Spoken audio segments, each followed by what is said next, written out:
कि भारत माँ को उनके दुश्मन कुछ नुकसान ना पहुंचा पाए, लेकिन वहीं कुछ ऐसे बुज़दिल लोग भी हैं जो जवानों को अपनी कायराना हरकतों का निशाना बनाते हैं। इसी कड़ी में भारत बांग्लादेश अंतर्राष्ट्रीय सीमा पर तैनात बीएसएफ के 2 जवानों पर 100 से ज्यादा बांग्लादेशी किसानों ने हमला कर दिया। हमले में 2 जवान गंभीर रूप से घायल हो गए। হোয়াটসঅ্যাপ গাইজ আসসালামু আলাইকুম, আপনারা কেমন আছেন? আশা করি সবাই ভালো আছেন। আমি জুনেদ, আপনারা দেখতেছেন জুনেদ আলী অফিশিয়াল। আমি আপনাদের জন্য আরেকটি ভিডিও প্লে করতে যাচ্ছি, সবাই দেখবেন। आशा करी सबाई देखবেন, ভালো লাগবে। आज बात करने वाले हैं कि किसानों ने, बांग्लादेश के किसानों ने भारतीय फोर्सेस को दो डाला, भारतीय फोर्सेस की पिटाई की है और साथ ही साथ भारतीय फोर्सेस का असला लेकर भी भाग गए हैं। बड़ी हैरान कर देने वाली बात है कि भारतीय फोर्सेस इतनी कमजोर हो चुकी है कि बॉर्डर के ऊपर बांग्लादेश के किसानों ने भारतीय फौज की पिटाई कर दी और उनके हथियार भी छीन लिए। जी हाँ, बिल्कुल ऐसा ही हुआ है बांग्लादेश के अंदर। बांग्लादेश के बॉर्डर के ऊपर भारतीय फोर्सेस बांग्लादेश की हदूद में दाखिल होती रहती थी और बांग्लादेश के किसानों को तंग करती थी। उनके जानवर चुराकर वहां पर पार्टी की जाती थी, वहां पर मजे उड़ाए जाते थे। बांग्लादेश वाली साइड पे एक चौकी बना ली गई जिससे बांग्लादेश के किसानों को परेशान किया जाता था। फिर क्या हुआ? फिर बांग्लादेश के किसानों ने इरादा किया कि क्यों ना बीएसएफ के जवानों को दो डालें। फिर ऐसा ही हुआ कि बांग्लादेश के किसानों ने इकट्ठे होकर भारतीय फोर्सेस के ऊपर हमला कर दिया और भारतीय फोर्सेस के जवानों को जख्मी भी कर दिया और इनके हथियार भी छीन कर ले गई। आज ये कहना पड़ेगा नरेंद्र मोदी से कि आपकी तो फोर्सेस भी बॉर्डर के ऊपर गैर महफूज है, आपके मुल्क के अंदर लोग किस तरह महफूज होंगे? और बांग्लादेश पे इल्जामात लगाए जाते हैं स्मगलिंग के, बांग्लादेश पे इल्जामात लगाए जाते हैं घुसपैठ के। तो अब भारतीय फोर्सेस बांग्लादेश में क्यों घुसपैठ कर रही थी? क्यों स्मगलिंग करने वाले इरादे लेकर बॉर्डर के ऊपर चौकियां बनाई जा रही थी? और क्यों बांग्लादेश के किसानों को, बांग्लादेश के लोगों को तंग किया जा रहा था? तो आज भारतीय फोर्सेस की जग हंसाई हुई है। भारतीय फोर्सेस वैसे ही पूरी दुनिया के अंदर अपने कारनामों की वजह से बहुत ही ज्यादा मशहूर है और एक दफा बांग्लादेश ने फिर भारतीय फोर्सेस की धुलाई करके इंटरनेशनली सतह पे बता दिया है कि बांग्लादेश के किसान भी लड़ने पे आए तो भारतीय फोर्सेस को काबू कर सकते हैं। भारतीय फोर्सेस सिर्फ बांग्लादेश से पिटाई नहीं खाई, पहले नेपाल के लोगों ने भी भारतीय फोर्सेस की धुलाई की थी, चीन की फौज ने धुलाई की, पाकिस्तान ने धुलाई की, म्यांमार ने धुलाई की, भूटान ने धुलाई की और अब की बार बांग्लादेश के किसानों ने धुलाई की है भारतीय फोर्सेस की। तो इस धुलाई के बाद भारतीय मीडिया के तेवर कैसे हैं, भारतीय मीडिया क्या बात कर रहा है? तो आज इसी हवाले से वीडियो है। वीडियो की तरफ बढ़ने से पहले आप दोस्तों से गुजारिश है, अगर आप चैनल पर नए हैं तो चैनल को सब्सक्राइब करें, साथ बने बेल आइकन को भी दबाएं ताकि आपको वीडियो का नोटिफिकेशन सबसे पहले मिलता रहे।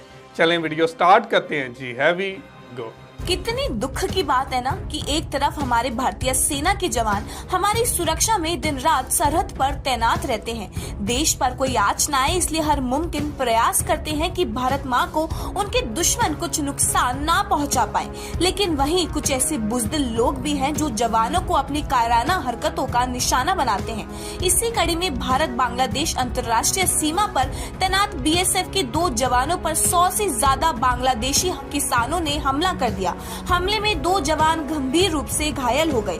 दोनों की ही हालत नाजुक बताई जा रही है। जानकारी के मुताबिक बांग्लादेशी किसान अपने मवेशियों को चराने के लिए भारत में घुसने की कोशिश कर रहे थे। जब इन्हें रोकने की कोशिश की गई तो उन्होंने जवानों पर हमला किया और उनके हथियार भी छीन कर भाग गए। बीएसएफ ने एक बयान में कहा, ये घटना निर्मलचल सीमा चौकी के पास उस समय हुई जब 35वीं बटालियन के 2 जवान गश्त कर रहे थे। भारतीय किसानों ने शिकायत की थी कि बांग्लादेश के किसान कथित तौर पर मवेशियों को चराने के लिए उनके खेतों में घुस जाते हैं और जानबूझकर उनकी फसलों को नुकसान पहुंचाते हैं। बीएसएफ के जवानों ने किसानों की सुरक्षा सुनिश्चित करने के लिए सीमा के पास अस्थायी रूप से एक चौकी स्थापित की थी। 26 फरवरी को जब क्षेत्र में गश्त कर रहे 2 जवानों ने बांग्लादेशी किसानों को अपने मवेशियों को सीमा पार लाने से रोकने की कोशिश की तो उन्होंने उन पर लाठी डंडों और तेज धार वाले औजारों से हमला कर दिया। आपको बता दें, बीएसएफ ने इस मुद्दे को बीजेपी के सामने उठाया है है और फ्लैग मीटिंग बुलाई है ताकि भविष्य में ऐसी घटनाओं को रोकने के अलावा हथियारों की बरामदी भी की जा सके।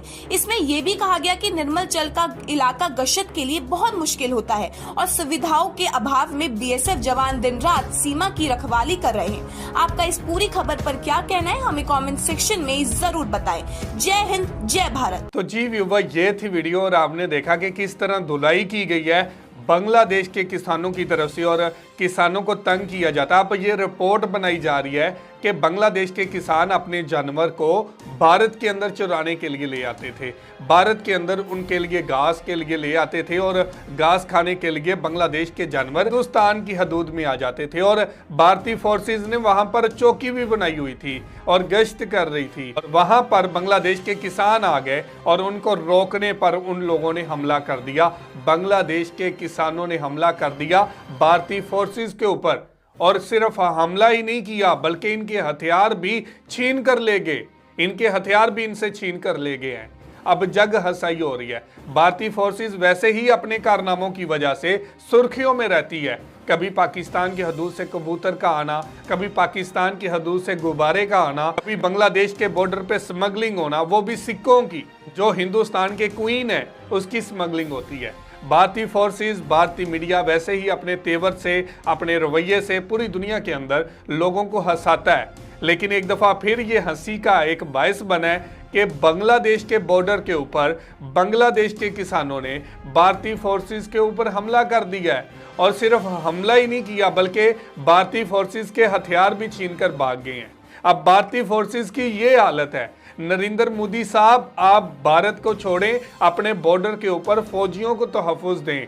आपने तो इनको इतने इख्तियारात दे रखे हैं कि 50 किलोमीटर की हदूद तक भारतीय फोर्सेस ऑपरेशन कर सकती है, छानबीन कर सकती है। तो बॉर्डर के ऊपर इनकी ये हालत है कि बांग्लादेश के किसानों ने इनकी पिटाई कर दी है। अपनी फोर्सेस को भी तहफ़्फ़ुज़ दें। आप भारत के अंदर रहने वाले मुसलमानों, सिखों, दलितों और ईसाइयों की बात करते हैं, उनको तो तहफ़्फ़ुज़ नहीं है।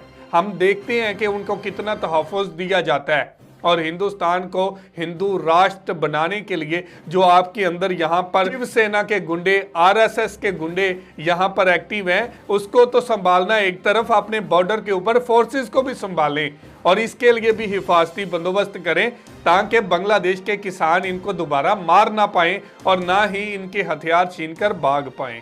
तो ये थी आज की वीडियो। आप इस वीडियो के बारे में क्या कहना चाहते हैं ज़रूर कमेंट करके हमें बताइएगा। बहुत शुक्रिया।